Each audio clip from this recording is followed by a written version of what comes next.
from all around Geelong. I'm here to tell you how football. Good evening and welcome to Buckley's Entertainment Centre here in Geelong. And yep, it's the 2012 GDFL Footy season.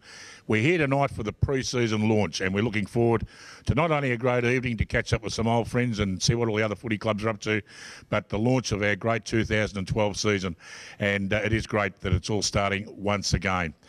I'm Dick Philpott and I'll be your host for the rest of the year. Aren't you all lucky? You know, as you can see, have been in a great paddock all over Christmas once again. I didn't want to spoil the image. It's been around for so long. And once again, I have assembled some of the biggest names and brains in local football. And first of all, the man from the duck pond. He's having a look at me now. He's going to give me a funny response, I can tell that.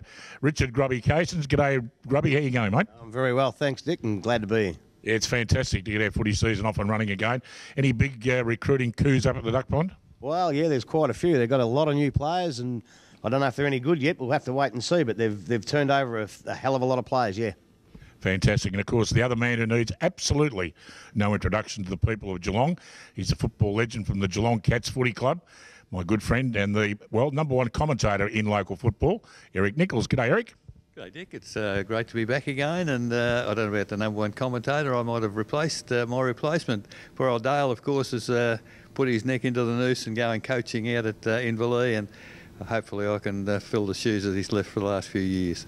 Absolutely. We should mention that too. Of course, our viewers at home are used to Dale Smith being here, and of course, as Eric said, he's decided to take on a coaching role out of the Inverleigh Hawks, and we wish Dale every success for 2012. Well, as I said, only a few months ago, we finished off the season and we had a magnificent final series, and Bellpost Hill, the local Panthers here in Geelong, pulled off a back-to-back premiership success. They had won a flag up 2 years ago, and now they've had back-to-back, so they're going absolutely sensational. And, of course, the Whitley medalist last year was won by Lucas Murphy of the East Geelong Club. So, well, guys, I'll just very quickly ask you guys exactly what you think we can expect coming up in 2012. What do you reckon, Grubby? Well, I tell you what, it was a great year in 2011. And I just think it's even going to get better in 2012. I know a lot of the clubs have recruited pretty well from around the Geelong area, from the Ballerine and from the GFL. And I think the football can only get better in 2012. Eric, you've always been a great, a man who studies the form guides and looks at everything what's going on around the traps. You think that we're in for a very exciting season? Well, I hope we are, Dick, because the other teams need to come up to the mark. I guess the three top sides of last year, the East Geelongs, the Bellpost Hill, the Werribee Centrals, they've sent the benchmark now for a couple of years, and now the clubs need to get up to them. And the likes of Dale and some of the other new coaches in the clubs, I hope they have recruited well, because the signs are there for a very, very good season, as Grubby's just said. Some of the new coaches out there, we've spoken, of course, of Dale Smith, and of course Dale needs no introduction to anybody in local footy, been around the Bannockburn Footy Club for many years and taking the role out at Inverleigh. I can speak for one thing about the North Geelong Magpies. They've appointed Doggy Ryan out there as the coach, and of course he's had a fantastic career out at the North Shore Footy Club, being involved I think in about 10 premierships. So Grubby, he should be good. Have you known of the other new coaches floating around? Well, obviously from Werribee Centrals, I know they've got a new coach. David Leach has stepped down. He's decided that 3 years is enough for him, although he's going to continue to play and help the new coach, who is Bomber Phipps, Luke Phipps, and he's from Hoppers Crossing in the Western Region Footy League. Had a few kicks in the practice match. He's a playing coach, pretty strict disciplinarian, and I think along the same lines of David Leach, he'll be quite good for the club, yeah. Eric, I see you're studying your notes there. Any other big coaching appointments that we ought to know about? Well, I really had to go to a notes, Dick, because there are several. You've mentioned Darren Ryan at North Geelong. Of course, I think if memory serves me right, premiership coach at Bannockburn. Okay. So he's a very good coach. Tom Perrott, taken over at East Geelong. Scrobber has got himself a job in Melbourne, but I think he's still going to play.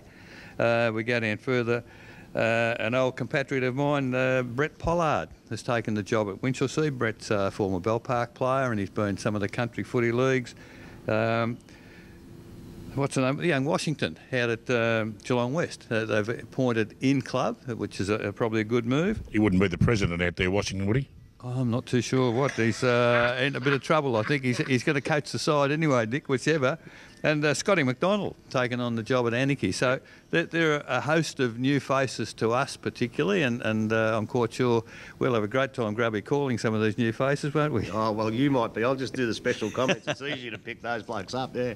There'll be some interesting switches to start the season off with. We can talk about that a little bit when we do the preview, but I can tell you now, fellas, that the Thompson Footy Club and the Belmont Lions, they've put their game on this week at the St Albans Reserve because some reason the Thompson Footy Ground's not ready. Is that correct? No, I never knew that. I would never tell you a lie, Grubby. Well, I tell you what. I tell you another thing. It wasn't probably ready for the 1996 grand final when Johnny Mitchell used the sprinklers either, but they used it that day, Dick. I tell you what, Billy killed that. He'd say the same thing. I can tell you. By geez, he would too. What was going on that 1996? We had a cyclone fence put around the Thompson Footy Ground, and they had to sprint. There was no rain in Geelong. But Thompson got 6.5 inches in about half an hour. We're having the breakfast here at Buckley's, and I couldn't believe it that day. It was swamped, and Billy Caldo said, "What's going on down there?" Well, I reckon we went past East Geelong. It was like the Simpson Desert. And somebody pinched the super sub, and it wasn't Johnny Mitchell, so he reckons. Unbelievable. Funny things happening in local footy. Well, we hope that's not going to happen this year, but we don't know exactly what's going on down there at Thompson, the fact that the ground isn't ready to start yet. But at least the game will be switched to St Albans Reserve. So anybody going to that game, the Belmont Lions and the Thompson Footy Club game, be aware that you've got to go to the St Albans Footy Ground. I've said they've done some big renovations over there too. Don't know what's going on there at the Super Saints. Have you seen the ground? No, I've only just want to come past tonight. I wouldn't tell you a lie, Grubby. Fantastic. The renovations are absolutely sensational. So now, is Werribee going to improve? Are they going to? They were up there last year. They're going to be a big side this year. Yes, I think so. Their practice match form has been very, very good. They drew with North Shore for the GFL side, which is a pretty good effort. They went up to Bungaree and won quite comfortably. Just keep your language down, all right? Yeah, Bungaree. And then they went to St Albans in Melbourne, who were a very, very good side in the Western region, probably make the finals there and beat them by 3 or 4 goals. So with this influx of Western suburban or Western region players, I think they'll be all right. They might take a little bit of time to gel, but I think they'll be okay, yeah. Interesting, the practice games, though, isn't it? Because we see some of our clubs coming into these games, and obviously they're playing Ballerine clubs and GFL clubs. And as you mentioned North Shore, and I saw North Geelong play North Shore, didn't do a bad job. But I mean, I know it's only practice games, but I mean, a win's a win, and it gives the side something to really build on for the 2012 season. We're going to come take a short break, pay some bills. We're going to come back, and we'll back here at Buckley's with all the action for the 2012 Premiership season. Back after this. Around you long. I'm here to tell you how football is strong. We are the Raiders from all around you long. I'm here to tell you how football. And welcome back. And yes, as I said, we're having a fantastic evening out here at Buckley's Entertainment Centre in Breakwater, Geelong. Everybody's here that's involved in local footy, and it's absolutely fantastic to see everyone here, and with a great start to the 2012 GDFL football season. Well, as of course last year we had the big man Dale Smith was doing the under-18s, and now Dale of course has now gone to the Inverleigh Hawks, and his coaching career increasing better and better. And of course without Dale we've now put on a new recruit, and his name is Mitch Cleary. He's from the Colts, and of course the Colts is the big new junior competition of the 3 leagues going around in Geelong this year. So I'll throw over to Mitch, and he can tell you all what's going on and everything that's Colts in Geelong this year. Thanks, Dick. And it's great to be on board for the Geelong and District Football League show in season 2012. Of course, we've got an exciting season ahead with the under-18 Colts merging all 3 divisions from the Geelong region, the Geelong Football League, the Ballerine Football League, and of course the Geelong and District Football League to find the best under-18 team from the region. We start with 4 grading games for each club in the first 4 weeks of action in the coming month, and we've already had 1 match played so far, last weekend's Good Friday match between 2011 GFL reigning premiers Colac, who got home by an even 100 points against Geelong West St Peters down there at Central Reserve. Jack Parker, the leading goal scorer on the ground with 4 majors. As we have a look ahead to this weekend's matches, North Geelong have a perfect opportunity taking on Drysdale to test themselves against greater opposition. Of course, the Magpies have won the last 3 GDFL under-18 and a half grand finals. So it's a perfect opportunity for the Magpies to test themselves and even push for Division 1 in the Colts this year. Drysdale, of course, have always been a powerhouse in the Ballerine Football League under-18 competition, so expect a great match down there at Drysdale this Saturday morning. Rivals Bannockburn and Inverleigh have a massive clash to get underway this weekend. Of course, Dale Smith was a Bannockburn coach last year in the under-18s, taking them to a grand final loss. And he coaches Inverleigh's senior side today, this weekend. So it's important to see how Bannockburn cope with the loss of their super coach. Massive rivals, as I've said, and it'll be important to see how these two teams get off to a perfect start to even push for Division 1 or Division 2 for the two country leagues. In other matches today, East Geelong take on Anglesea. The East Geelong have pushed for numbers over pre-season, but obviously found enough to get ahead there at Richmond Crescent and take on Anglesea, always a strong side in the Ballerine Football League. And in the other match we'll take a look at this morning, this Saturday, Corio take on Queenscliff at Shell Reserve. The Corio boys pushing themselves against Queenscliff, who didn't play in the Ballerine Football League Division 1 last year, so it'll be interesting to see how these two sides go. But for now, it's back to you, Dick. Fantastic. Thanks, Mitch. And, of course, Mitch will be back again next Saturday morning. We go back to our normal time, talking everything that's Colts in Geelong football now. It's fantastic. Now we're going to, as we said, we're out at Buckley's. We're having a fantastic time. It's a big night out here for the 2012 launch of the GDFL season.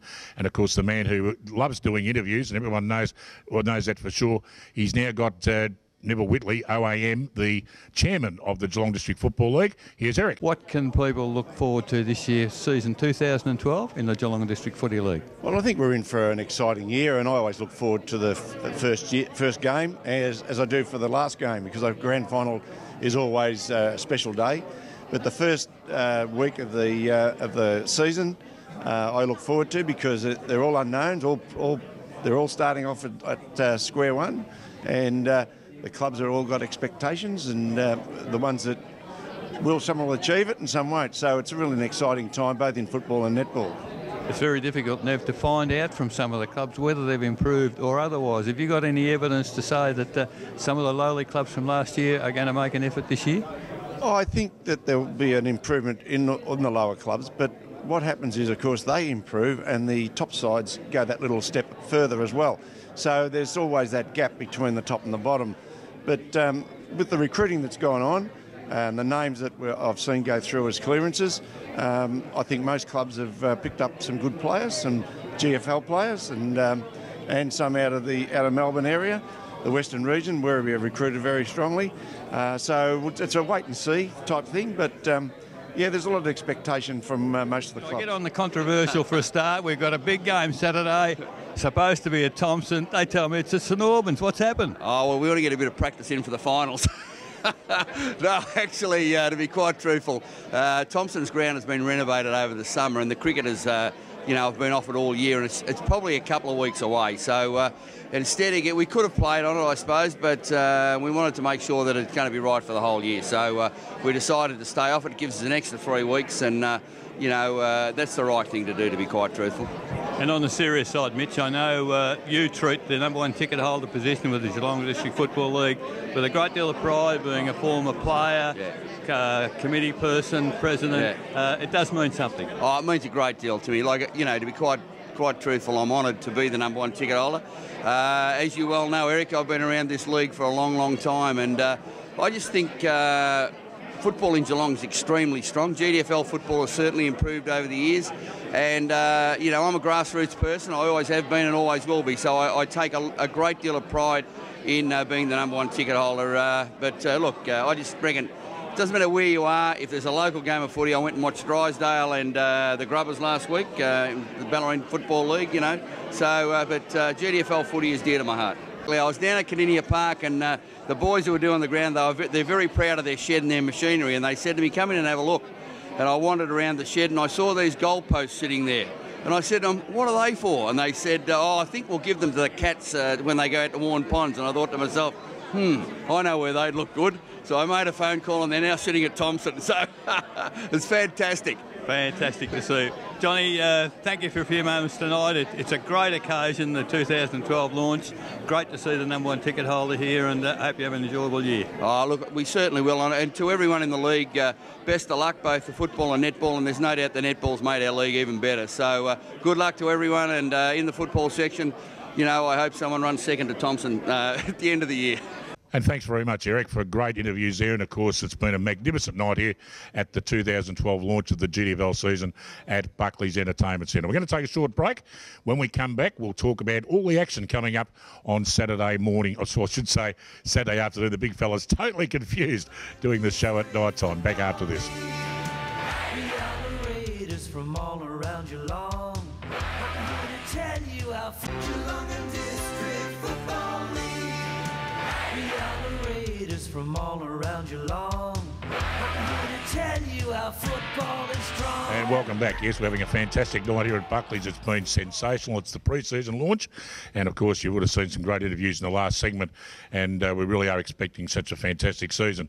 Speaking of which, it all gets underway on Saturday afternoon. And, of course, the first big game is on out at the Gun Club. Yep, it's the Winchelsea Blues out there with those beautiful cypress pine trees and one of the biggest renovations you've ever seen. It looks like the Great Southern Stand out there at the Melbourne Cricket Ground. They're taking on the Corio Devils. And, Grubby, I'll start with you. Winchelsea would need to have some big improvements this year.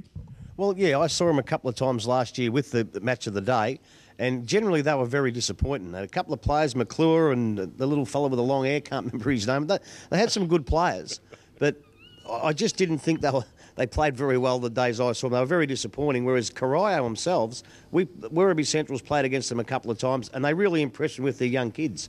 So hopefully those kids will come through. They'll pick up a few, and hopefully Corio might go a little bit better. I might even go from out there, Corio. I guess, Eric, that Corio would love to have started their home game, and there is a little bit of controversy because in the Geelong Advertiser it said it's played at Corio, and the Geelong District Footy League website it says it's out at the Gun Club, so we'll assume it's out there.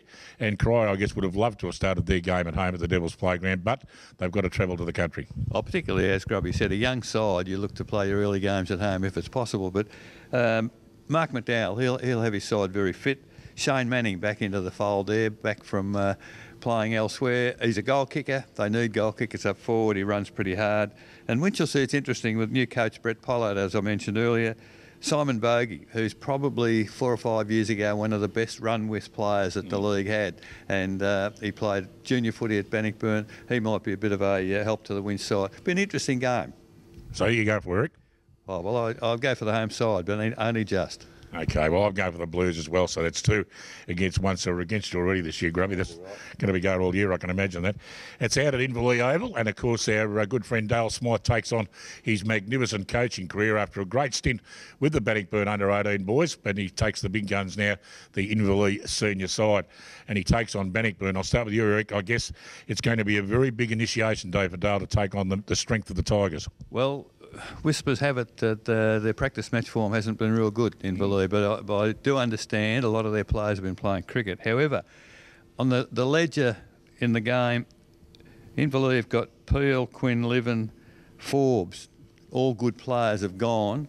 On the other hand, Bannockburn seem to have got some of their older, more experienced players back. Christian Shaw, Alistair Woods, Ben Hinchcliffe, Matty Dillon and Rowan Padani. Now, they're very, very good experienced players, and I guess on the balance of power there, I'd have to go for Bannockburn comfortably.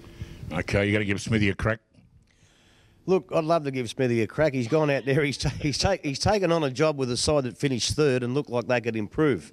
Unfortunately, he has lost a couple of players, as Eric mentioned, and of course, Bannockburn have picked up the few that, again, as he mentioned. But look, Smithy's might have a little bit more of these off than he can chew here, because I know they played Wyndham Vale in a practice match, and Wyndham Vale thrashed the pants off them, and that's pretty poor form for Inverleigh, and I'm going to go for Bannockburn away from home. Yeah, I'm going to go for Bannockburn, and disappointing Inverleigh if the practice match is any indication, because they had a fairly good season in Inverleigh and promised a lot, and I guess Smithy would be pretty well hoping for a great season out there. It's going to be tough. Okay, big one out at the Kevin O'Leary Oval. It's the East Geelong Eagles, and they take on the North Geelong Fabulous Magpies, and there's not much love lost between these sides. It all goes back for me back down to 1988 when the North Geelong Magpies won a championship against East Geelong, and it was on for young and old that day. And there's a little bit of feeling between the two clubs. And the interesting thing about this game is that last year Adam Scrobelack, of course, was the captain coach of the East Geelong Eagles. He's now gone to correct, good memory, Grubby. And, of course, Frank Foppiani, the coach of the North Geelong Fabulous Magpies, he's gone up to the Werribee VFL side. And so the both guys are completely missing, and both very good coaches in their own right, with the new guys taking over. So I guess they each want to get off to a fantastic start, Grubby. Can you see my Magpies winning their first game? Look, I don't think so. I really don't. I think I spoke to a good friend of yours last night, Daryl Jones. I know Daryl very well. Daryl gave me a little bit of good words on North Geelong, and he thinks they'll improve a fair bit. Whether they can improve enough to beat the might of East Geelong, I know they've lost Scrobelack for a little while. Lucas Murphy, is he playing or not? Don't know whether he's playing, Lucas Murphy. But I can tell you now that if he plays, he will definitely be taking the ground. Oh, will he? Well, but look, no matter what they lose, East Geelong, they were very, very good all over the park last year. Back line, centre line, forward line, they were very, very good. And whatever they lose, I think they'll cover. And I think they'll open up with a win against North, but it might be closer than a lot of people think. Yeah, East Geelong, very disappointing. Well, disappointing for them to have lost that grand final last year. I think Scrubber thought they might have had a decent crack at it, and Belpo still thought otherwise, Eric. So East Geelong will be very eager to come out the first bounce and knock off North Geelong. No doubt about that, Dick. And I think this might be a game of who can cover the outs better. East Geelong are probably going to be missing Edmondson, Vetter and Connors, who are very, very good players. But to their credit, there are some kids gone from North Geelong to better themselves. Armistead, Fletcher, Kennedy and Kingwell. Now, they're terrific kids, but I think North Geelong might have real trouble covering them rather than East trying to cover three experienced players. I think East might win comfortably, but it'll be a good wake-up call for Darren Ryan. Well, certainly both coaches will know where they're at a little bit. It's come 5 o'clock on Saturday afternoon, and no surprises. I'm going for the North Geelong Magpies, Grubby. I know a lot of you to be biased, but I reckon they might have a fair crack. I reckon, no problem at all. Well, this was supposed to be out at the Thomson Thunderdome, but it's not. They've switched the game to the St Albans Reserve, out at the home of the Super Saints. It's the Thomson Tigers taking on the Belmont Lions. Eric, Thomson would love to get off to a good start, obviously. Belmont Lions have been promising a lot and letting their supporters down a little bit. Can they do it this year? Well, they may well. I was pleasantly surprised when I started to do my research, Dick. The Belmont Lions won 6 out of the last 7 last year. That's a pretty good way to finish the season. And they've got back some experienced players, Bogan, Canavan, Pickett and Tate. Now, all of those players were very, very good players before they went elsewhere. Thompson, on the other hand, they've got the 2 Forbes, Luke and Marcus back, and Brent McLeod, who was an outstanding junior, could only still be a great player, I would think. And on the balance of power, I just think it'll be a tight game. And it's probably on neutral ground at St Albans, but I think Thompson might just win a close one. Violet crumbles or the mighty Lions, Grubby? I think the Violet crumbles. They, as Eric said, both sides stormed home last year. Thompson made the finals. Belmont missed out after an absolute horror start. Look, I really like the way Paul Negro coaches and the way he handles himself. He's pretty good. Don't quite think they've got the artillery to beat Thompson. They may be the big improvers, Thompson. I'm going to pick Thompson to win pretty comfortably. I must admit, I was out, saw a couple of games out at the Winter Resort last year, and Belmont Lions did play some good football. And you're right, Paul Negro, he really is a promising coach, and there's no doubt about it, Eric. They did have a big finish to the end of the season, and we expect big things from the Belmont Lions this year. The other game out there today, well, the Church Street Oval, is the Geelong West Cheetahs, and they take on the boys from Footrot Flats, the Anarchy Football Club. Now, guys, Geelong West have had pretty ordinary seasons years gone by, and I guess everyone in football would love to see the Cheetahs start the season off well. Can they do it on Saturday, Grubby? Well, honestly, I don't know who they have picked up, and I'm really hoping that they have picked up a few players because, no wins last year, maybe 1 or 2 the year before. Something's got to give out there. They've got to start to get some players. Maybe some of the old players come back and go down and have a beer on a Saturday afternoon, get a bit of dough into the club and make it worthwhile playing there and get some players down there because you just don't like to see a side on the bottom for that long. Unfortunately, Anarchy, I think Scotty McDonald's out at Anarchy. They've got Cam Saliba back, who's a really good player. They lost the plot a bit last year. They lost their coach. They were going to make the finals last year, Anarchy, and they lost the plot just at the end. But I tell you what, I hope they can make amends, and I'm going to go for Anarchy pretty comfortably. Eric, we all said that once Geelong West left the backyard at Shannon Avenue, things would improve for them. They've been at the Church Street Oval now for a couple of years. Really no big improvements, and it must be very depressing for some of the hard-working people out of that club. Yeah, absolutely. And I think a good sign, Dick, that they've appointed Nick Washington from within, I said earlier, and I think that's a good sign. He's going to know the players that he's got. They haven't recruited a lot. But on the other hand, Anarchy have got to get over, as Grubby said, the disruption of losing a coach toward the end of last year. That doesn't stand them in good stead. but I think they're a real chance. Okay, the 94.7 match of the round this afternoon is out at the Ring Road Recreation Reserve between the Belpost Hill Panthers and Werribee Central's Footy Club. They're unfurling their flag. Who's going to win in one word, Grubby? We're out of time. Werribee Centrals. Thank you very much, Eric. I'll go for the home side, Belpost Hill. The Panthers, I'm going for the Panthers too. Well, that's all for the show. I hope you've enjoyed it out here at Buckley's Entertainment Centre for the pre-season launch of 2012. Big afternoon on Saturday, or morning for Saturday, for Eric Nichols coming up. Number 1 grandson Bryson Nichols has a run on the under-10s for the Grovedale Roar. So I guess you'll be out there having a look at him, Eric. That's fantastic. Thanks for your company once again. We'll see you all again next Saturday morning. We go back to Saturday morning again.